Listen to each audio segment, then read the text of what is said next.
clouds.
Kind of breezy, cloudy. It's just the wind blowing the camera. Just a slight wind.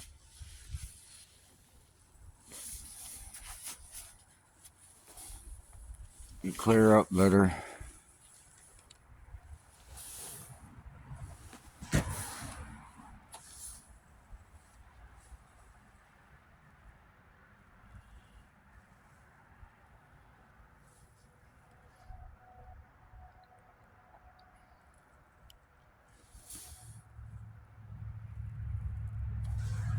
It's 10 times on the Android.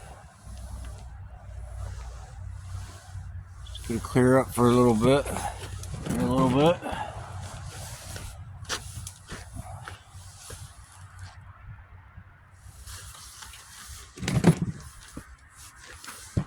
Oops.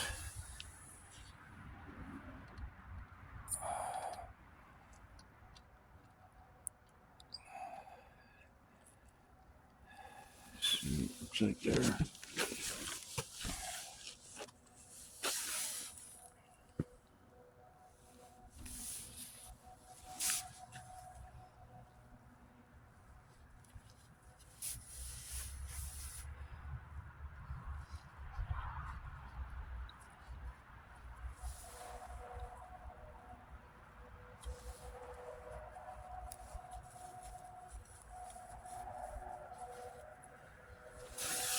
I'm gonna bring it back to about 8.5 because it's a little clearer focus than 10 times.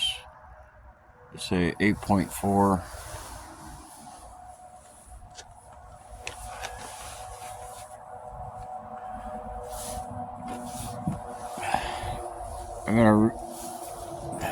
It's cloudy. Still in focus.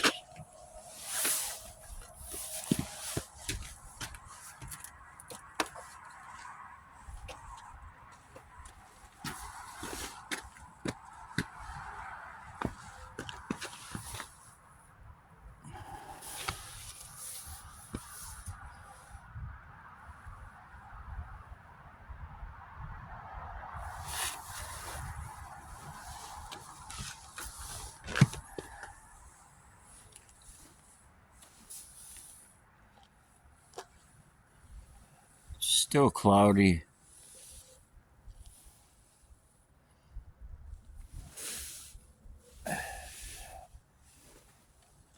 Might just cloud right up.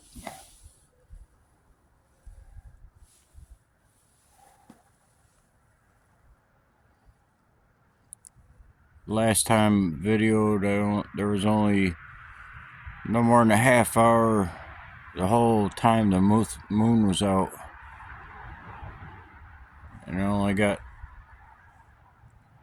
9 minutes recording time.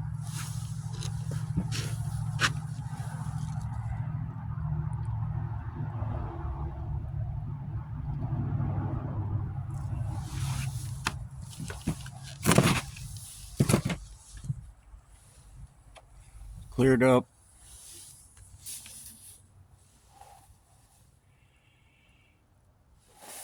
Cleared up for a little bit, not long.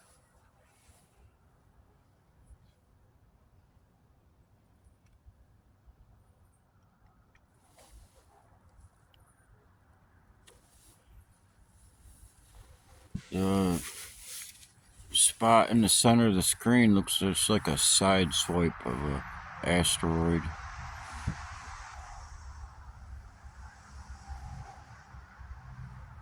They nicked it.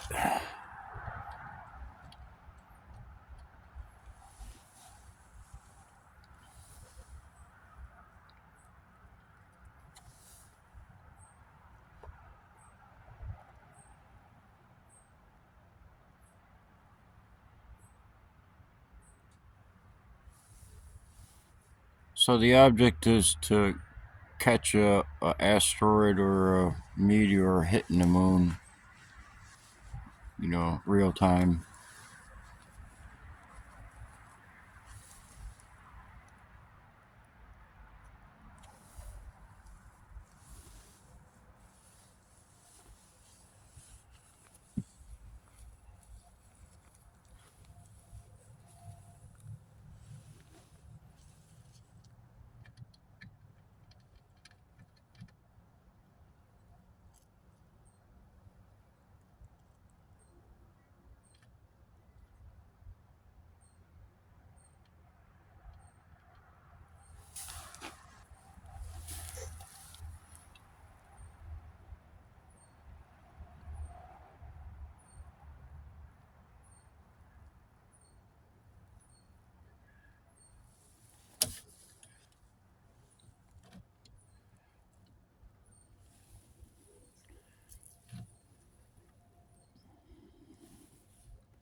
Oops.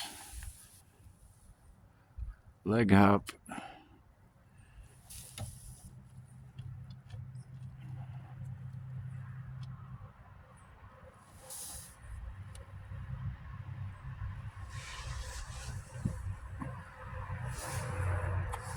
.3.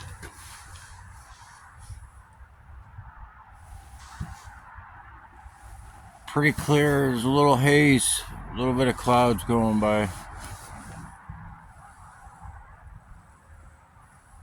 But it looked like right past those clouds.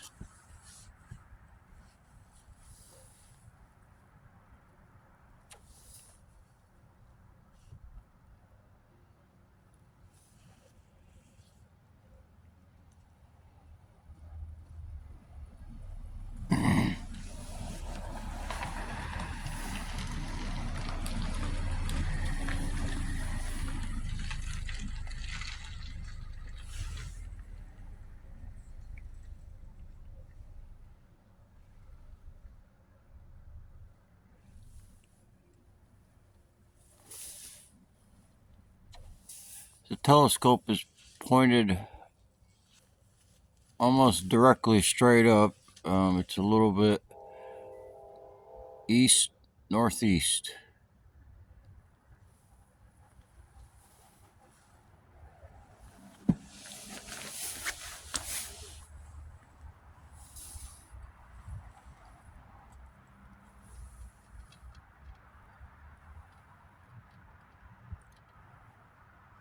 to look around a little bit. Some objects.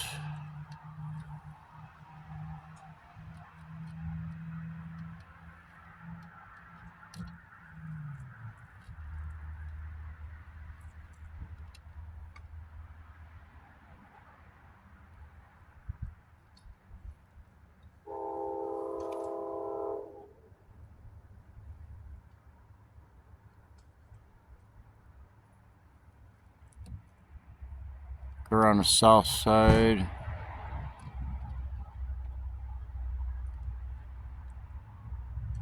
Coming up on the west, southwest. Go back southwest, and then north. Come back out more west.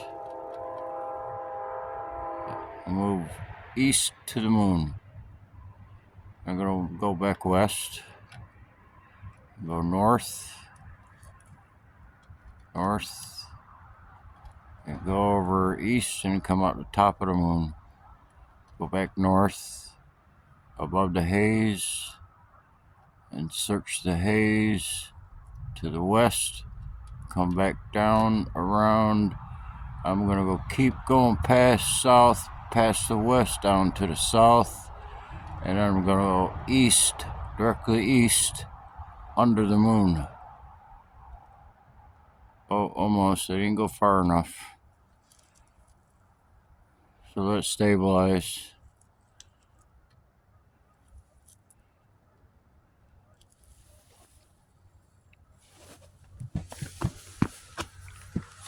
I'll try it again. I'm gonna go west. Stop. I'm gonna go south. South. And then I'm gonna go east. And come on the south side of the moon.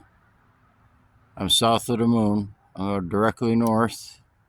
And the moon is right here. Still there. It's coming up. I'm east of the moon, so I went far east. So I'm going to go back south. Go back south. Hold it right here. And let it stabilize.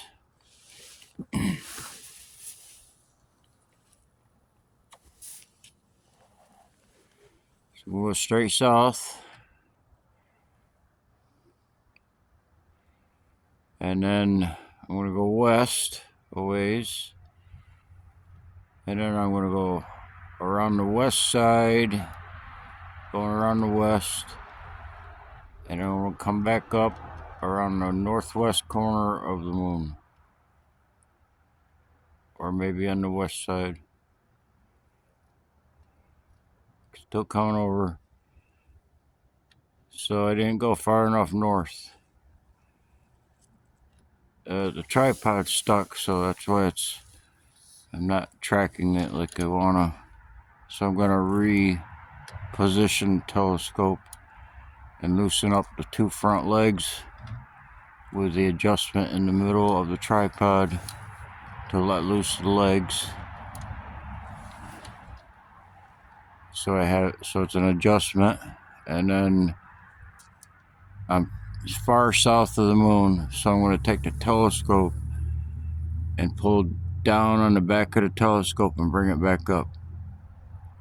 And I'm going to bring it up slowly, farther up above the moon.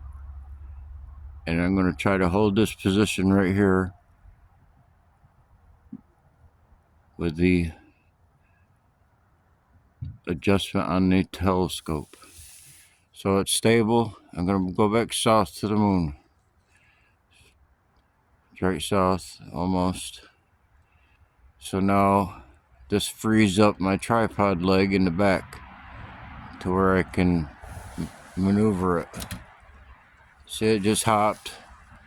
I'm going to find the moon back again. I'm picking up the third tripod leg in the back, and I'm going to release the brace that holds the tripod legs together. I'm going to pick it up, so it's going to give me my adjustment that I use on the third tripod leg. I'm going to find the moon back by hand with the telescope, bring it back into sight. It's here, right here. So I was real close, didn't go too far off, but I'm going to stabilize it by hand so I can adjust it with the third leg on the tripod. So it's secure now, so I can let it loose. And now I can maneuver with the third tripod leg.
Cleared up. Huh? Pretty clear for a while. Look at that shot. Huh? That's a good one.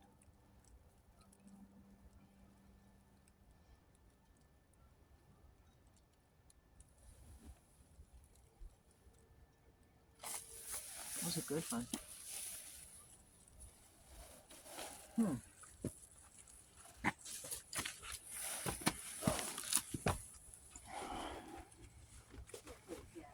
You already take that down?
Military carried out a second strike on an alleged drug boat operating in the Caribbean on September 2nd after it was assessed that a first strike did not kill anyone on board. Sources familiar with the matter say that when the initial strike appeared to disable the boat and cause deaths, it was then determined that there were survivors. A second strike was launched on that boat, killing 11 people in total and sinking the ship. Now, one of the sources says that Defense Secretary Pete has ordered the military before this operation to ensure that everybody aboard was killed. It is not clear if she knew that people were alive after that first strike. Now, lawmakers on both sides of the aisle on Capitol Hill now calling for investigation and questioning the legality of this president.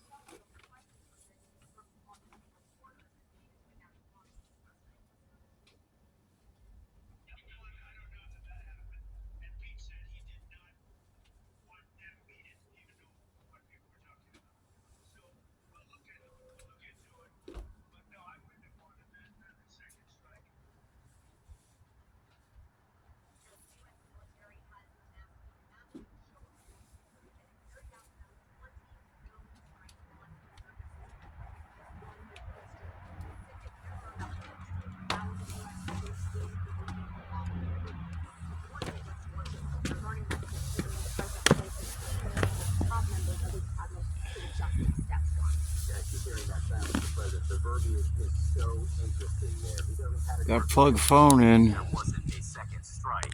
That's what Congress wants to investigate right now, and that in and of itself may raise some very thorny questions. Pt1, thank you very much for the report. That was very good. More questions now, John.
Gifts for the outdoors and the outdoorsy.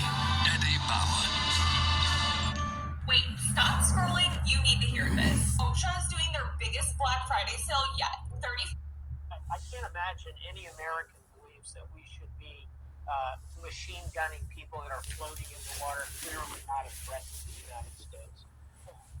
Also, Admiral, you've been really helpful in gauging kind of the odds, if you will, and kind of laying out the odds since we started talking about these boat strikes. You have this meeting now that's going to be happening at the White House to talk about next steps in Venezuela. You add all of this, add in this new detail, add in this meeting, add in the phone call between President Trump and Nicolas Maduro. How likely are land strikes now, do you think? I think it's a 2/3 chance we're going to see some form of strikes. Let's be clear here, Kate. What I think 2/3 chance we're going to see are drones, Tomahawk missiles, maybe some manned aircraft, probably going after drug-related sites. That fits in with the narrative the administration has laid out. What I think is unlikely, kind of highly unlikely, are a significant number of boots on the ground. Maybe some special forces here and there. I think even that is very high risk. So at the meeting tonight in the White House, I think the president will formally receive these options, take advice from the cabinet, make a decision. I think it's a 2-3 chance over the next few days and weeks that we see some strikes. Break.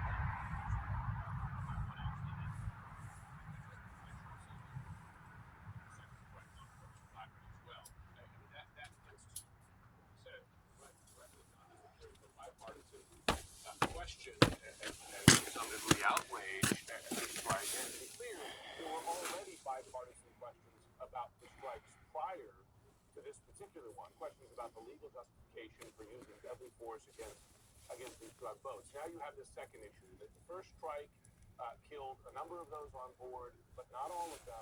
So at 10 times focus on the Android. That's key because the law of war, Full focus.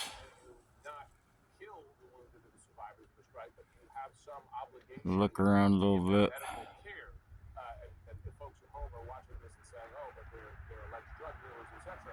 The Vietnam War, the World War II, U.S. medics provided medical care to wounded soldiers of enemy forces.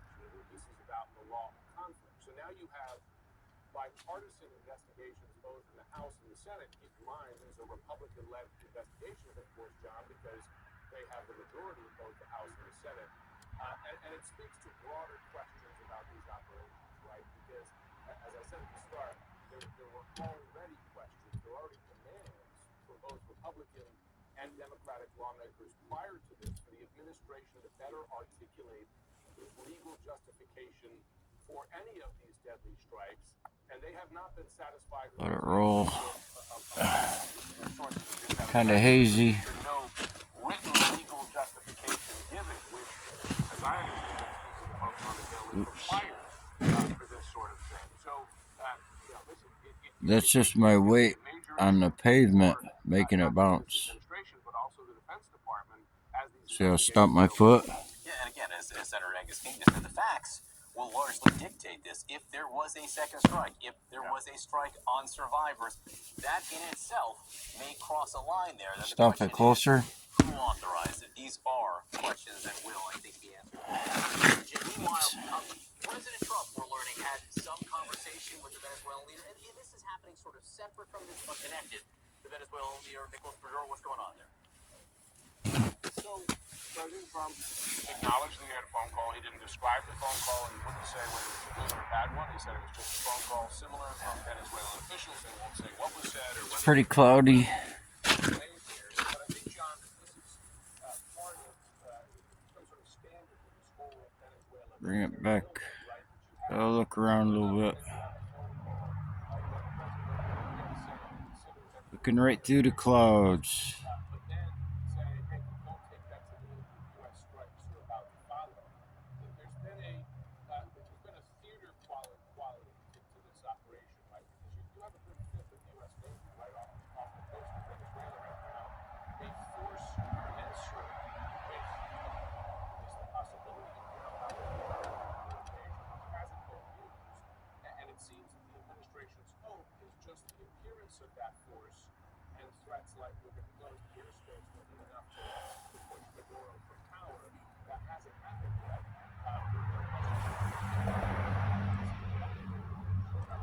So he certainly hasn't done yet. Raises another question, John, right? What's the actual goal? Is the U.S. on the verge of military action in Venezuela? Or is this for show, hoping that that show of force is enough to force it from power? We just don't know. But we do know they're talking. What was said in that call was an invitation to leave the country? Perhaps. We haven't seen Maduro take that yet. These are questions that members of Congress themselves are asking. Developing right now, within the hour, President Trump expected to hold a meeting at the White House about the situation in Venezuela and the future of the country's president, Nicolas Maduro. This coming as lawmakers on Capitol Hill plan to review U.S. military strikes on alleged drug trafficking boats in the region. Fox 9's Teresa Briola is monitoring developments live from the newsroom tonight. Teresa? Natasha, Steve, this meeting in the Oval comes as the pressure intensifies on the Trump administration. It's all centering around whether or not military action on a drug vessel off the coast of Venezuela was lawful. We are waiting for that meeting to begin. We understand in addition to the president, Secretary of State Marco Rubio, Chairman of the Joint Chiefs, Dan Kane, and Defense Secretary Pete Hegseth will attend. Now, Hegseth is at the center of this pressure and this controversy. Since September, the military has killed at least 83 suspected drug traffickers in 21 known strikes on alleged drug boats in international waters. On September the 2nd, a Washington Post report claims Hegseth gave the order to, quote, kill everyone after it became clear there were survivors in the water after an initial strike. Doing so would violate international law. fake news. President Trump is standing by him. Here is the White House press secretary just a short time ago. Secretary Hegseth authorized Admiral Bradley to conduct these kinetic strikes.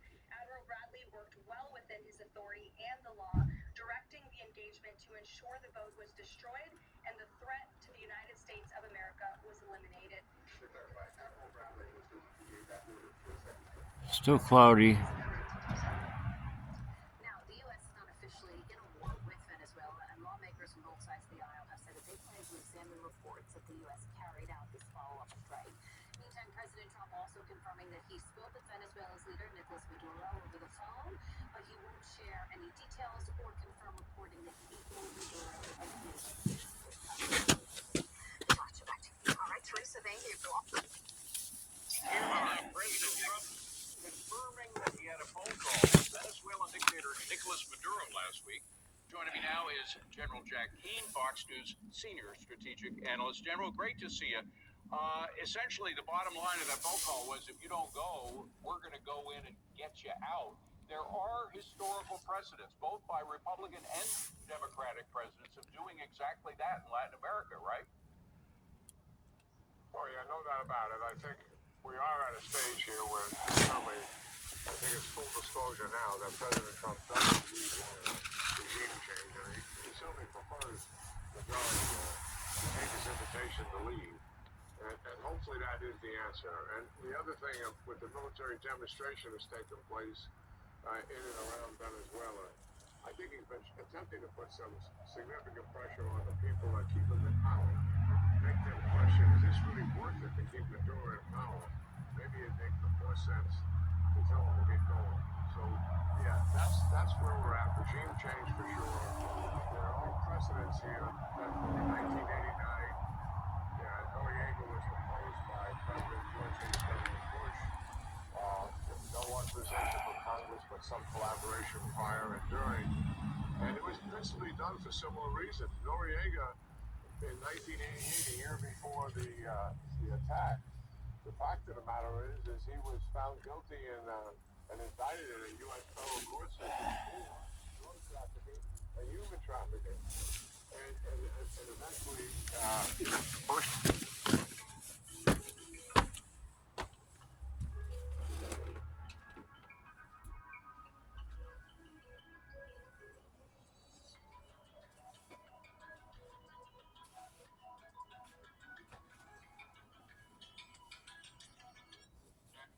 Regime change to take out the military coup that had deposed the elected leader, Aristide, in a democratic country.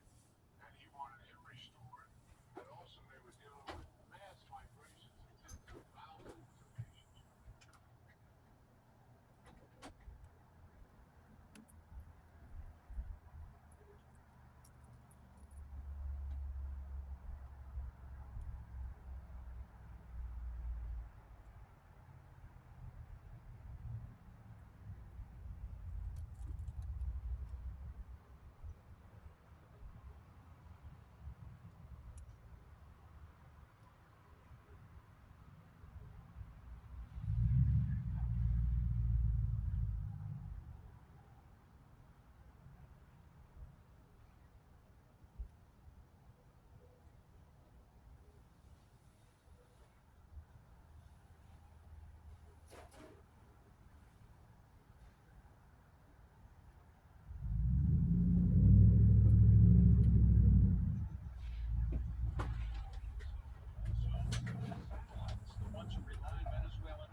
Outside the region, Nicaragua and Cuba inside the region for sure.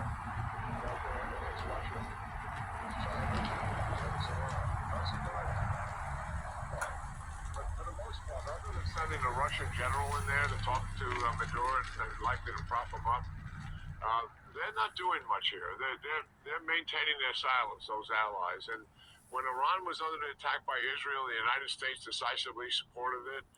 No material Gotta aid focus by whatsoever hand. from China, and they certainly had the I'm gonna capacity go back to do it. No to material assistance whatsoever from Russia, and they also had the 9.3. capacity to do it. Gotta These focus people by work hand. together against the United States interests, and the threat is Refocus. serious. But it's interesting when pressure is put on another country by the United States, how silent they have become. So yeah, the Trump administration is looking at this as a strategic issue, not just Venezuela. It's fentanyl and narco trafficking, and the target is the United States and the American consumer, and mostly our young Pretty people. hazy. He's Maybe taking a that's what it is. holistic approach I to can't it. get a full Honduras focus. certainly is It's just a in little the target blurry. zone, but it's also Mexico, it's also Colombia, And it's it's got a also glare. Peru and Nicaragua doing it to undermine the area. So a different focus than what we've had from previous presidents. And I said, David, I think the strategic approach is the right answer here. Yeah, well, but the realignment of Latin America, I mean, without Cuba, if Cuba could finally breathe free after 65 years, if Nicaragua's had almost the same time, the guy running it now, the guy who Adjust. started the revolution in 79, that's 46, 47 years. I mean, this could, and of course, Colombia is going to have a big change at the top. Petro, the leftist who's been causing us a lot of problems, he's going to be voted out soon. So this could be a major realignment of Latin America.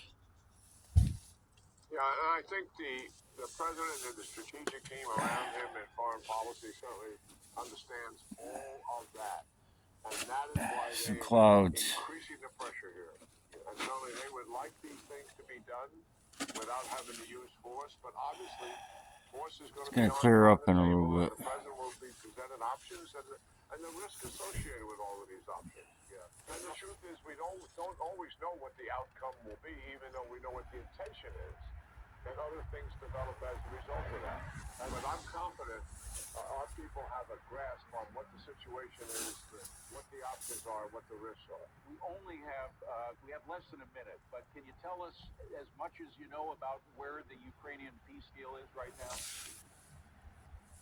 I think as a result of the Florida talks, which is between the United States and Ukraine, I think there's been some significant progress being made here. I think there's some more work to be done, to be sure.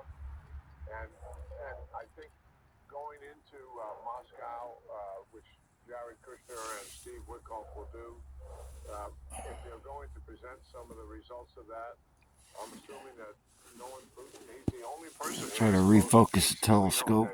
Certainly not the Ukrainians, certainly not the Ukrainian people, nor President Trump and his team.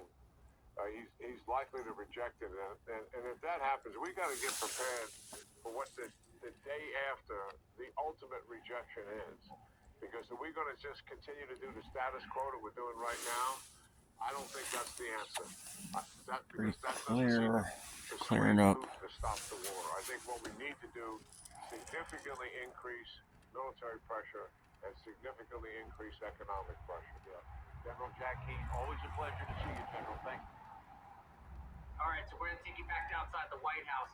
Folks, we've got a lot of perspectives here, but it does seem like there's a growing coalition, and it does seem like it's a bipartisan to take us back to this double tap strike on a narco ship at the beginning of September, right when the United States is about to do something with Venezuela. So I think it's a sideshow maybe, or some sort of ploy here, or some way to take the focus off of what's happening to Venezuela, or make the Trump administration think twice here. A lot of unknowns, but right now what's happening is they are meeting here, but I guess the media thought this was going to be a live feed or something, because usually they are, right? Usually when Trump's doing something, at the Oval Office, they have the cameras, but it could be also the cameras are coming out at the very end if they allow them to talk, or just hey, we had a great meeting here, and have all the people behind the president there and some of the media there, but we don't know when this is going to happen. So we thought it was going to happen at 5. A lot of people did. There were speeds up, they took it down, so you never know what you're going to get here. But one thing I do want to share before we sign off, this report just came out too. Again, it's taking us back to this Caribbean boat strike. Wicker chairman of the Senate Armed Service Committee, said that Pete Hegseth confirmed to him that there was a second strike on the Venezuela boat in early September. Still 9.3 on the magnification on the Android. As part of the investigation into the controversy. Clouding up. Wicker said he did not know if there were any survivors who were killed in the second attack, something that could be a violation of laws of war. I don't have that information, but I do think that we'll get that information. We're certainly going to have available to all of us. Some clouds briefly, and then it'll clear up again. A more informed conversation. Asked if there could be a war crime, if there were survivors who were killed. Wicker said we're going to find out what the true facts are. Wicker said he also talked to Chairman of the Joint Chiefs of Staff, Raising Kane, and expects to speak soon to Admiral Frank M. Mitch Bradley, the man who ordered the double strike. We're going to get more information about that. What we can do is we can come back and, we can do a follow-up on Venezuela, because we are definitely, listen, I have my phone at all times on flight radar 24. I'm just going to do a brief look here, see if anything's jumping off right off the coastline of Venezuela, and I don't see any activity. As Trump said, close the airspace in Venezuela. Pretty much the airspace in Venezuela is closed. There's just a few flights, some coming out of Caracas. Oh, by the way, Maduro is in Caracas because he was seen on people today, so he hasn't fled the country. Will he flee the country? Will be people on his end pulling the strings here to try to sidetrack the Trump administration from their agenda here to take out the narco-terrorists and take out Maduro? I don't know what's going to happen here, but we'll definitely follow up and stay with this story. So the beautiful White House here, you didn't get to hear them and see them in action, but I'm sure something will come out, unless it's entirely closed doors, and we'll get more information on what happened out of that. All right, blowing myself up. Appreciate everyone for stopping by as we understand what's going on in real time, and gave you the latest and gave you what the media is putting out. I think it's important to share media's perspectives, basically, because there's one side of the media, Fox News side, is conservative, and CNN and MSNBC and CBS, it's sort of seen more to the left, and you want to hear both sides of the positions on how they report about this situation, share it all out there, and then we all dissect it together. All right, stay safe out there, folks. Until next time, maybe there'll be a strike tonight, maybe there will not be. We'll try to find out more. We definitely got our eyes on Venezuela on this channel and see what happens out of that for sure. Be safe out there, folks. Until next time, JLR investigates, Magnolia investigates. Please be safe. We'll talk soon. Thanks for watching.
There's a jet stream about to cross in front of the moon.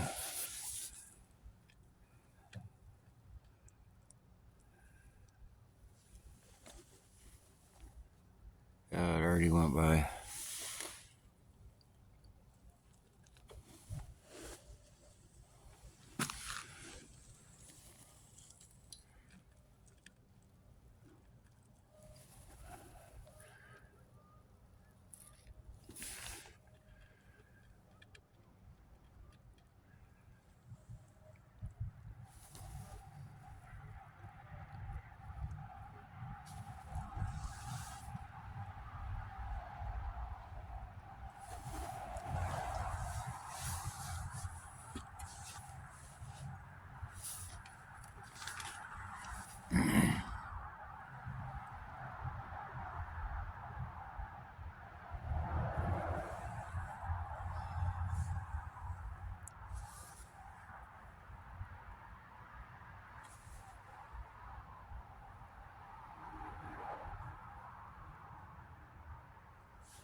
Been clear. Now I got some clouds coming in.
It's gonna clear up.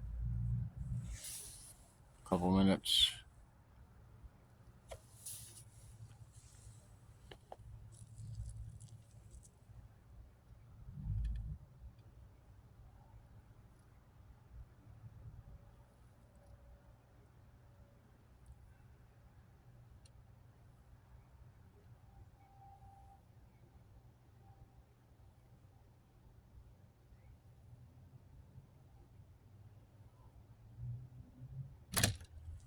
Oops.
pretty cloudy, but it's just looking right through them.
Heavy clouds.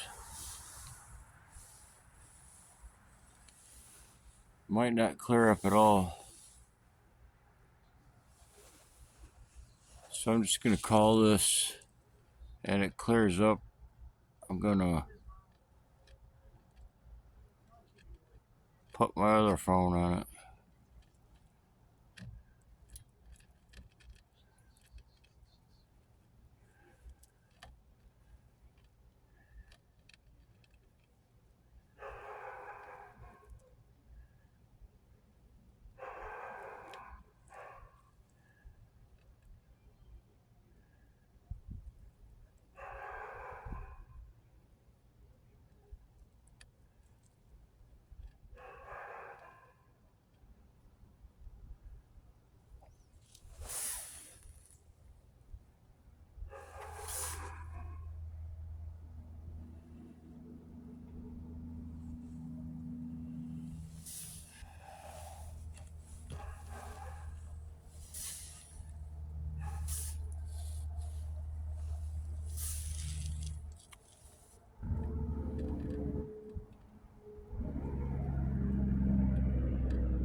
So I can't watch the video all the time at every minute. I have to go back and review the video. But I'm going to end it here.